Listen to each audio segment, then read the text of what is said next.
Dominic Strauss-Kahn, forstjóri Alþjóðagjaldeyrissjóðsins, gagnrýnir Íslendinga harðlega í viðtali við kínverskt fjármálatímarit og segir augljóst að það hafi ekki getað gengið að bankakerfið hér á landi verði 12 sinnum stærra en hagkerfið.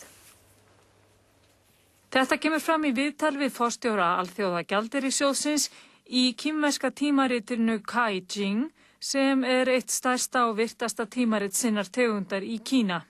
Dominic Strauss-Kahn, forstjóri sjóðsins, mjög harðorður í garð Íslendinga og segir orðrétt: Tökum Ísland sem dæmi. Þar sem bankarnir þróuðust þannig að heildareignir í bankakerfinu voru 12 sinnum meiri en þjóðarframleiðsla landsins. Augljóslega getur það ekki gengið. Og einmitt af þeim orsökum þurfum við fleiri alþjóðlega reglur til að koma í veg fyrir að svona staða geti komið upp aftur. Að því fram kemur á heimasíðu Alþjóðagjaldeyrissjóðsins birtist viðtalið í kínverska tímaritinu þann 8. nóvember síðastliðinn en birt á heimasíðu Alþjóðagjaldeyrissjóðsins í gær. Kínverska tímariti spyr hvers vegna eigi að láta Ísland, Úkraínu og Ungverjaland njóta sér kjara. Það að segja að þessi lönd fái mun hærri lán en kvóta þeirra nemur og til lengri tíma á meðan öðrum þjóðum bjóðast aðeins skammtímalán til að bæta lausafjárstöðu sína. Strauss-Kahn svarar: Hvað þessi lönd varðar, og reyndar Pakistan líka, erum við að fara fram á stefnubreitingu stjórnvalda til að mæta vandanum. Þessi lönd þurfa líka að læra. Það skiljanlegt að það sem hröð uppbygging á sér stað á einhverjum markaði þá þarfnist hann fjármagns.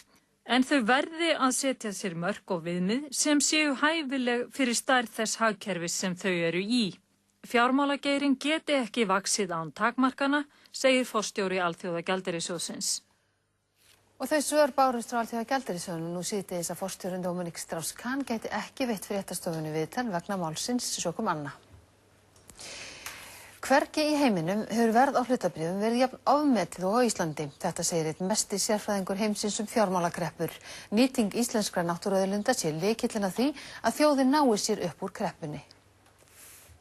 Robert Aliber prófessor í hagfræði við Chicago-háskóla. Málefni íslenska hagkerfisins honum hugleikinn en hann spáði hruninu hér á landi í fyrirlestri í maí. En getur hann nú spáð lausninni?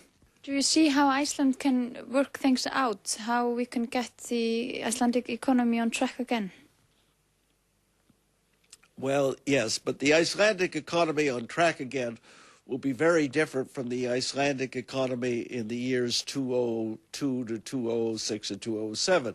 Viðskiptahalli Íslendinga hafi á þeim tíma verið fjarri öllu lagi. Erlent innstreymi fjármagns til landsins hafi verið allt of mikið. And that trade deficit enabled people in Iceland to have a higher standard of living than they could have had based on their own efforts. And so that one-time flow of foreign money to Iceland would never occur again. Not in my lifetime and probably not in yours. Icelanders have been living, so to speak, on other people's money for the last 4 or 5 years. Mikilvægst sé að Íslendingar vinni nú markvisst að endurskipulagningu. The major task of the next 1 year, 18 months is essentially to rewrite debt contracts so that they are consistent with the economic realities. No other economy has had such a large bubble in its stock market as Iceland had. Engin ástæða sé þó til að örvænta. Öll ríki nái sér upp úr kreppum. The real assets in Iceland have not been affected by the crisis. It has marvelous human capital. The people have great skills, great knowledge. The real assets, the infrastructure, the airline, the hydroelectric generating equipment, the aluminum smelters are all here. And they're operating, and they will continue to operate. And what we're going through now is a period of financial restructuring. So cheer up.